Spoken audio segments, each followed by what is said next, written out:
Welcome to our weekly coaches interview brought to you by Cleveland Collision Center, 2901 Waterloo Highway. See them for all your automotive repair of your body work on your automobile there. We appreciate their support all season long as we get ready for a big region game here. But Coach, we always like to look back to the previous game. Obviously, Maryville is still Maryville. There's just no drop off, no let up, no matter how many kids graduate. It's just there every year, seems like. Well, I've said it before, and you know they're very well coached. They're always very well prepared for their opponent. You know they're really good athletically. They got good size. You know they got a lot of guys that's going to be playing on Saturdays, and not just anywhere on Saturdays. They're going to be playing big time college football. So usually, if you have really good teams, you got really good players, and they do have some really good players. So hats off to them. They took it to us. They beat us. Beat us well, beat us straight up, and we helped them on some situations, but you got to give Maryville credit. Well, we had a lot of good things happen too. We'll get to those in just a moment. But I guess the thing that quickly they won the toss and we want the ball. 8 plays later they have a touchdown. We go 3 and out. 7 plays later they have the second one, and at that point you're behind the 8 ball, and it's not Cleveland High. This is Maryville. You just don't come back against Maryville on their home field like that typically. Yep. And so when you get off to start like that, it's tough because they know what you got to do. You know what you got to do, but it seems like they have an upper hand in stopping you from doing what you want to execute. Yeah, and a lot of that, I mean, it's football. It boils down to blocking and tackling. When they're on offense, they're able to block us a little bit longer. They're able to break some tackles. And then, when we're on defense, we're not getting off blocks like they are. And, we go to make a tackle, and we may make the tackle, but they're gaining they're always falling forward for an extra 3, 4, 5. So, I mean, it felt like all night it was 3rd and 3, and then obviously they busted some big ones too. And, once you get down 14-0, obviously makes it very tough, but there's a reason that we were down 14-0. And I was proud of our guys, though. They did keep playing. And, we had a chance to make it 21-14 with about 3 minutes to go in the second quarter. We didn't, and we felt like if you can just get through that first little wave, because it's a shock when you first play them. I mean they're big, strong, fast, and they take it to you. So we never quit. I think our guys kept playing hard, but the truth of the matter is they out executed us, and it was better. It was them blocking and tackling on both sides of the ball where we didn't. Well, you mentioned some players. T. Hodge, the running back, he didn't hurt us the other night, but he's going to be playing in Tennessee next year. Quarterback Cade Chambers, he's going to be playing major college ball next year. A.J. Davis, one of the best receivers. You said last week he's probably one of the best receivers we've ever seen or played against since you've been in charge here at Brandon. But we had a lot of things go good. Our special teams, I thought, executed quite well. They kicked off, and we had some good returns. Ken Hall in particular had a back out to about the 45, and that was the last time we saw a long kickoff because they quit kicking to him, realizing that our guys, Javon and Ricky or anybody back there could return the ball. On kickoffs, we had some good kickoffs. We had a squib kick that we executed perfectly. It wasn't an onside, it was a squib kick right over their front line, and we recovered that. So there were some good things happening there for us. There was. I mean, it wasn't all negative. Yeah. The score's negative, and we felt like we had a chance to make it a lot closer than what it was. And, there is some situations, special teams especially, where we made some plays, and, it was a lot of positives there. But anytime you get beat 42-7, it is what it is. It's 42-7, and we got whipped, and we can't hide from it. And I know.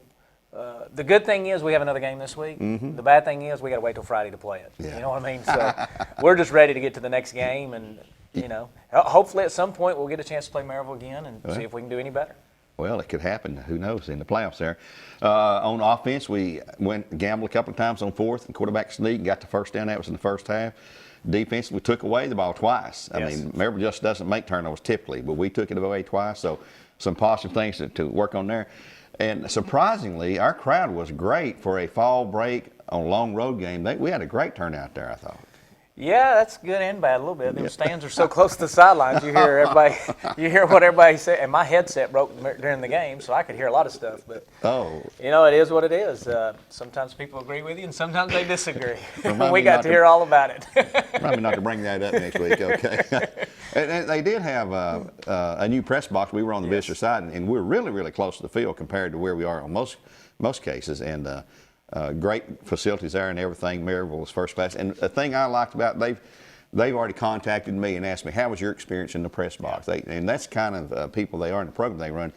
First class, first rate. Everybody is extremely respectful, and they help you out any way they can. I'm sure it works that way with you guys too in the coaching. It does, and I said it last week before we played them. They're really classy guys. They're a classy program. It's not just one or two guys. Yeah. It's their whole program. They've been that way. They have the right to be the most arrogant, team in the state of Tennessee, and they're probably the most humble. And they understand how you get there. They got good kids, but they also work extremely hard, and they're always well prepared. They're a very smart bunch. I mean, they understand football. They understand down and distance. They understand situational football. But like you said, yeah, they're just a very classy bunch. Well, we're going to take a break right now. We'll look ahead to this Friday night's game. It'll be a home game, a big region game, and it's also homecoming for the Bears this Friday night against William Blount. We'll return in just a moment on behalf of Cleveland Police Show. Back at Bradley Central High School, our weekly coach interview, Coach Damon Floyd, brought to you by Cleveland Police Center. Coach, Philip Shadwins, he's been there now at Blount 5 years. He was extremely successful over at Blackman. Yes. He's not been able to get the program resurrected like he would hope to over here at William Blount, but he knows what success is about and what it takes, but he just don't have the horses apparently at this time to do that. Yeah, I mean, we talked about, obviously our last game with Maryville, talking about all the talent they have. Not that William Blount doesn't have talent. They're probably not on the talent level as some of the other 6A teams. Now, I will say this, where their strong suit is kind of been our weak spot. So they're pretty big up front offensive line-wise.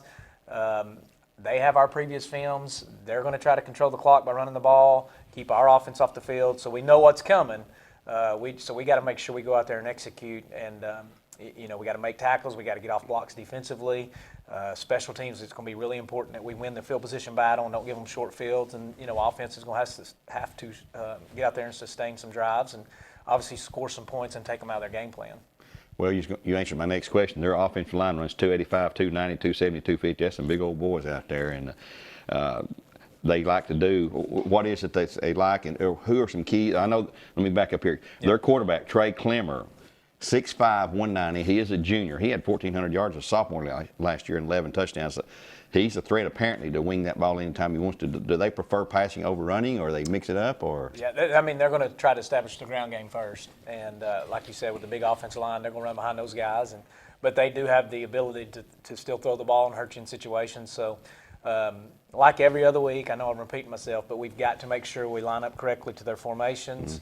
They're not quite as multiple as they have been in the past, so we don't see quite as many. They're around 10 different formations, so lining up shouldn't be an issue, but we have to start defensively with stopping the run, and then we're about to pass secondly. So we got a couple things that we're going to try a little different to help us in that situation. So I'm sure it's going to be a battle. They're playing for their playoff life. We're playing for a home playoff game. So a lot to be playing for both sides. Yeah.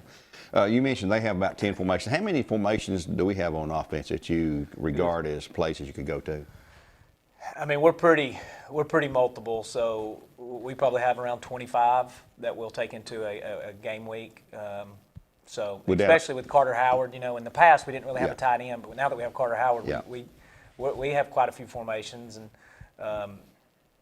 you got to have the personnel to do that. In the past, William Blount has always had the H-back tight end guy, so they were around 20 different formations. And, when we played him, when Coach Shadowins at Blackman, it was the same way. They were very multiple. So a lot of that depends on your personnel. You play Maryville, they're 25 formations, and you have to line up correctly.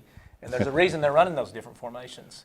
So as soon as you get a look, if it's not the look if it's the look they want, they know how to attack it in different ways. So it can really help you, and it can really help you if you're on defense. Does your number of formations change from opponent to opponent? Like yes. You may change it down to fewer plays or increase it if you feel the need to? Yeah, it depends on the front and coverage you'll see, and then it goes on to personnel of whose matchups. Obviously, with us having Trey, we try to move him around quite a bit and find the matchup that we want. And, sometimes it works, sometimes it doesn't, but obviously they're trying to do the same thing, and they see Trey or other guys on film, so they're going to game plan that kind of thing. So the good thing is, like I said, we have multiple guys that can line up in a lot of different spots, and it helps you offensively.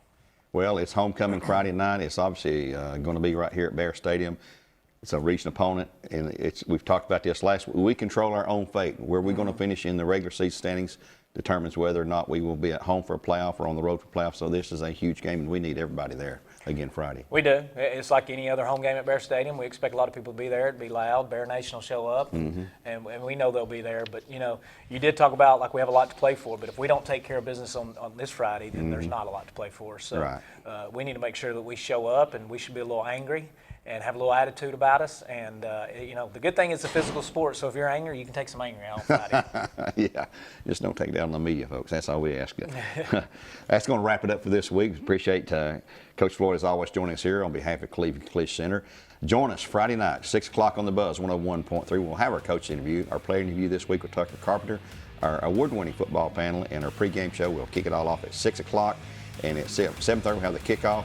We have some pregame activities scheduled for some former homecoming queens coming up about 7:15, so you might want to be there early for that. Homecoming festivities, of course, at halftime. So join us on the Buzz 101.3. On behalf of Coach Floyd, I'm your host, Gary Ownbey, saying watch this on BCHS.TV and BCH Bear Network.